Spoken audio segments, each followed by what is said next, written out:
വിദർഭരാജ്യം ഭീമൻ എന്നുപേരുള്ള രാജാവ് ഭരിച്ചിരുന്നു. അദ്ദേഹം വലിയ ദാനശീലനും പരമശക്തിമാനും ആയിരുന്നു. വിദർഭരാജ്യത്തിൻ്റെ തലസ്ഥാനം കുണ്ടിനപുരി. അദ്ദേഹത്തിൻ്റെ ഭാര്യയാണ് ചാരുഹാസിനി. ഈ വനിതാരത്നം പരമഭക്തയായിരുന്നു. എന്നാൽ ഈ രാജദമ്പതികൾക്ക് പുത്രന്മാരില്ലായിരുന്നു. രാജാവും ഭാര്യയും അതീവ ദുഃഖിതരായ ദിവസങ്ങൾ കഴിച്ചുകൂട്ടി. ഒരിക്കൽ ഭീമരാജാവ് പത്നിയെ വിളിച്ചിട്ട് പറഞ്ഞു, പ്രിയേ, നമുക്ക് പുത്രസൗഭാഗ്യം ഇല്ലെന്നാണ് ഇതുവരെയുള്ള അനുഭവം കൊണ്ട് തോന്നുന്നത്. ഒരു പുത്രനെങ്കിലും നമുക്ക് ജനിച്ചില്ലെങ്കിൽ ഈ ജീവിതം കൊണ്ട് എന്ത് പ്രയോജനം? ഭാവിയിലെ രാജാവായി ആരെ നമ്മൾ വാഴിക്കും? അപ്പോൾ ചാരുഹാസിനി പറഞ്ഞു, ആര്യപുത്ര, അത് തന്നെയാണ് ഞാനും ചിന്തിക്കുന്നത്. ഞാൻ വളരെയേറെ പൂജാകർമ്മങ്ങൾ വിധിപൂർവ്വം അനുഷ്ഠിച്ചു വരുന്നു. എന്നിട്ടും ഈശ്വരൻ കനിഞ്ഞ് നമുക്കൊരു പുത്രനെ തരുന്നില്ല. ഭീമരാജാവ് പറഞ്ഞു, നമ്മുടെ ഹവിസ് ദേവന്മാർ തിരസ്കരിക്കുന്നു. ഭാവിയിൽ ബലിതർപ്പണം തുടങ്ങിയ കർമ്മങ്ങൾ ചെയ്യാൻ പുത്രനില്ലെങ്കിൽ എങ്ങനെ കഴിയും? അതുകൊണ്ട് നമുക്ക് വനാന്തരത്തിൽ പോയി കഠിന തപസ് ചെയ്യാം. അപ്പോൾ പുത്രലബ്ധി ഉണ്ടാകാൻ ഭഗവാന്റെ അനുഗ്രഹം ഉണ്ടാകും. അപ്പോൾ ചാരുഹാസിനി പറഞ്ഞു, എല്ലാം ആര്യപുത്രൻ്റെ ഇഷ്ടം പോലെ ഞാൻ തപസ്സനുഷ്ഠിക്കാൻ തയ്യാറാണ്. അങ്ങനെ ഭീമരാജാവ് മനോജനൻ, സെമന്ത എന്നു പേരുകളുള്ള തൻ്റെ മഹാജ്ഞാനികളായ 2 മന്ത്രിമാരെ അടുത്ത് വിളിച്ചു വരുത്തി തൻ്റെ ഇഷ്ടം അറിയിച്ചു. അപ്പോൾ ഭീമരാജാവ് അവരോട് പറഞ്ഞു, പ്രിയപ്പെട്ട മന്ത്രിസത്വന്മാരെ, രാജനീതിയിൽ അതീവ നിപുണന്മാരായ നിങ്ങൾ നമുക്ക് ഇത്രയും കാലമായിട്ടും സന്തോഷ സൗഭാഗ്യം ഉണ്ടായില്ല എന്ന കാര്യം അറിയണം. നാം നമ്മുടെ പത്നിയും കൂടി വനാന്തരത്തിൽ കഠിന തപസ് ചെയ്യാൻ തീരുമാനിച്ചിരിക്കുന്നു. പുത്രോത്പത്തിക്കുള്ള അനുഗ്രഹം വാങ്ങി തിരിച്ചു വരും. അതുവരെ നിങ്ങൾ പ്രജാക്ഷേമ തൽപരരായി ഈ രാജ്യം ഭരിച്ചുകൊള്ളണം. അപ്പോൾ മന്ത്രിമാർ പറഞ്ഞു, സംപൂജ്യനായ മഹാരാജാവേ, ഈ ഉള്ളവരോട് പൊറുക്കണമേ. അങ്ങയുടെ സാന്നിധ്യവും നേതൃത്വവും ഇല്ലാതെ അശക്തരായ ഞങ്ങൾ രാജ്യഭരണം എങ്ങനെയാണ് നടത്തുക? തലയില്ലാതെ വാലാടുന്നത് ഫലപ്രദമാകുന്നതല്ല. അതിനാൽ അവിടുന്ന് തിരുവുള്ളം തീരുമാനം മാറ്റിവെച്ചാലും രാജഭരണം നടത്തിയാലും. ഭീമരാജാവ് വീണ്ടും പറഞ്ഞു, മന്ത്രിസത്വന്മാരെ, നിങ്ങൾ പരമജ്ഞാനികളും വേദാന്ത ശിരോമണികളുമാണ്. നമ്മുടെയോ നമ്മുടെ പത്നിയുടെയോ മുജ്ജന്മകൃത പാപനിമിത്തമായിരിക്കാം സന്താനലബ്ധി ഉണ്ടാകാത്തത്. ഏതൊരാൾക്കും ഈ ജീവിതത്തിൽ സന്തോഷവും സുഖവും നൽകുന്നത് അവനവൻ്റെ സന്താനമാണെന്നതിന് സംശയമില്ല. അങ്ങനെ സന്താനം ലഭിക്കാനുള്ള അനുഗ്രഹവും വരങ്ങളും നേടുന്നതിന് വേണ്ടിയാണ് നാം വനത്തിൽ പോയി തപസ്സനുഷ്ഠിക്കാൻ തീരുമാനിച്ചത്. ഇക്കാര്യത്തിൽ മാറ്റം ഉണ്ടാകുന്നതല്ല. അവസാനം ആ മന്ത്രിമാർ രാജകൽപ്പന അനുസരിച്ചു. ബ്രാഹ്മണർക്കും അവിടെ അപ്പോൾ കൂടെ നിന്നിരുന്ന വിവിധ ജനതയ്ക്കും ആചാരപൂർവ്വം ദാനധർമാദികൾ നടത്തിയിട്ട് ഭീമരാജൻ പത്നിസമേതനായി വനത്തിലേക്ക് യാത്രയായി.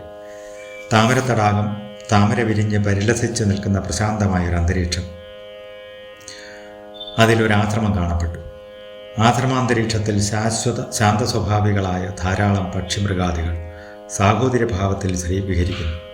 എന്തായാലും പ്രശാന്ത ഗംഭീരമായ ഒരു അന്തരീക്ഷം. സാധാരണയായി എതിർ മനോഭാവമുള്ള ഹിംസ്ര ജന്തുക്കളെല്ലാം ആ അന്തരീക്ഷത്തിൽ ആശ്രമത്തിൻ്റെ പ്രാന്തപ്രദേശങ്ങളിൽ വളരെ ആത്മാർത്ഥമായ സ്നേഹപൂർവ്വം പെരുമാറിക്കൊണ്ടിരിക്കുന്നു. എന്തൊരത്ഭുതം! ഭീമരാജനും പത്നി ചാരുഹാസിനിയും ആശ്രമത്തിലെത്തി. ആശ്രമമധ്യത്തിൽ ആശ്രമോചിതമായ ഇരിപ്പിടത്തിൽ വിശ്വാമിത്ര മഹർഷി ആസനസ്ഥനായിരിക്കുന്നു. ധ്യാനനിരതനായിരിക്കുന്ന ആ മഹർഷി ശ്രേഷ്ഠനെ കണ്ട മാത്രയിൽ ആ ദമ്പതികൾ താണു വീണു സാഷ്ടാംഗം പ്രണമിച്ചു. ഉടൻ ധ്യാനത്തിൽ നിന്നുണർന്ന വിശ്വാമിത്ര മഹർഷി അവരെ അനുഗ്രഹിച്ചു, എഴുന്നേൽപ്പിച്ചു, യഥോചിതം ആസനസ്ഥരാക്കി. കുശലങ്ങൾ ചോദിച്ചു തുടങ്ങി. തൻ്റെ ഉത്കണ്ഠ പോലെ ആ തപോനിധി ആഗതരായ അതിഥി ദമ്പതികളുടെ ആഗ്രഹം മനസ്സിലാക്കിയിട്ട് അവർക്ക് അചിരേണ സന്താന സൗഭാഗ്യം ഉണ്ടാകുമെന്ന് പ്രവചിച്ചു. സദ്ഗുണസമ്പന്നനായി പുത്രജന്യം ഉണ്ടാകുമെന്ന് ആ ഋഷിവരയിൽ നിന്നും മനസ്സിലാക്കി സന്തോഷിച്ച് സമാധാനപ്പെട്ട ആ രാജദമ്പതികൾ ആ മഹാമുനിയോട് തങ്ങളെ സ്വയം പരിചയപ്പെടുത്തി. ഭീമരാജാവ്, അല്ലയോ മഹാമുനെ, ഞങ്ങൾ അങ്ങയെ ദർശിച്ച യാത്രയിൽ തന്നെ വളരെ സംതൃപ്തരായിരിക്കുന്നു. ഞങ്ങളുടെ ആവശ്യങ്ങളോ അഭിലാഷങ്ങളോ അങ്ങയുടെ അനുഗ്രഹാശിസുകൾ കൊണ്ട് നിറവേറ്റപ്പെട്ടു എന്ന് ഞങ്ങൾ കരുതുന്നു. എൻ്റെ പേര് ഭീമൻ. വിദർഭയാണ് എൻ്റെ രാജ്യം. കുണ്ടിനപുരി തലസ്ഥാനവും. എൻ്റെ പത്നി ചാരുഹാസിനിയാണ് ഇപ്പോൾ കൂടെയുള്ളത്. ഞങ്ങൾക്ക് പുത്രസൗഭാഗ്യം ഉണ്ടാകുന്നതിന് ഞങ്ങളാൽ കഴിവുള്ള എല്ലാ സത്കർമ്മങ്ങളും അനുഷ്ഠിച്ചു നോക്കി. പക്ഷേ പ്രയോജനമുണ്ടായില്ല. ജന്മദോഷമായിരിക്കും ഇതിന് കാരണമെന്ന് ഞങ്ങൾ വിചാരിക്കുന്നു. ദയാനിധിയും തപോനിധിയും പരമജ്ഞാനിയുമായ അവിടുന്ന് എൻ്റെ പൂർവജന ദോഷങ്ങൾ എന്തെല്ലാമെന്നും അവ എങ്ങനെ പരിഹൃതമാകുമെന്നും ഉള്ളം കനിഞ്ഞ് എനിക്ക് വെളിവാക്കി തരണം. ഞങ്ങളുടെ സങ്കടം നിവൃത്തി വരുത്തി തന്നാലും. ഭീമരാജാവിൻ്റെ വാക്കുകൾ കേട്ട് മനസ്സലിഞ്ഞ വിശ്വാമിത്ര മഹർഷി തൻ്റെ അന്തർദൃഷ്ടിയിൽ കൂടി തന്മുന്നിലിരിക്കുന്ന രാജാവിൻ്റെ പൂർവ്വജന്മത്തെയും അപ്പോഴുണ്ടായ ദോഷങ്ങളെയും കണ്ടെത്തി. അദ്ദേഹം അരുൾ ചെയ്തു, അല്ലയോ രാജൻ, അങ്ങ് പൂർവ്വജന്മത്തിൽ സമ്പൂർണനായ അഹങ്കാരിയായിരുന്നു. അന്ന് ഐശ്വര്യസമ്പന്നനായിരുന്നു. അതുതന്നെയാണ് അഹങ്കാരത്തിന് കാരണം.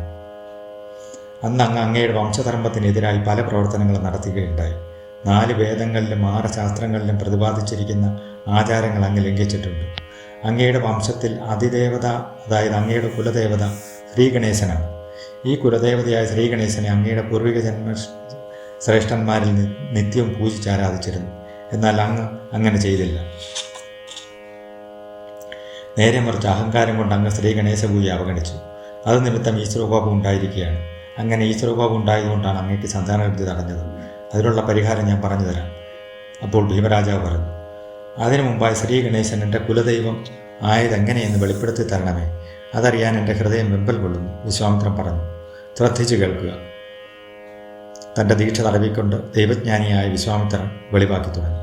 അങ്ങയുടെ പേര് ഭീമൻ എന്നല്ലേ പറഞ്ഞു തന്നത്? ശരി. എന്നാൽ അങ്ങയുടെ 7 മുൻതലമുറകൾക്ക് മുമ്പ് ഇതേ നാമധേയത്തിൽ ഭീമൻ എന്ന പേരിൽ ഒരു രാജാവ് ഉണ്ടായിരുന്നത്രേ. ആ വംശത്തിൽ തന്നെ വല്ലഭൻ എന്ന പേരായ ഒരു രാജാവും ജനിച്ചു. എന്നാൽ വല്ലഭനുണ്ടായ പുത്രൻ ദുർഗന്ധമൊഴുകുന്ന മൂകബധിരനായിരുന്നു. തന്മൂലം വല്ലഭൻ്റെ ഭാര്യ കമല വളരെയേറെ ദുഃഖിതയായി. കമല രാജ്ഞി ഇങ്ങനെ പറഞ്ഞ് വിലപിച്ചു തുടങ്ങി. ഇതിലും നല്ലത് പുത്രനില്ലാതിരിക്കുക എന്നതാണ് ഭഗവാനെ. ഒന്നുകിൽ എന്നെ, അല്ലെങ്കിൽ ദുർഗന്ധമമിക്കുന്ന എൻ്റെ മൂകനായ ബധിരപുത്രനെ ഉടനെ ഇല്ലാതാക്കണമേ.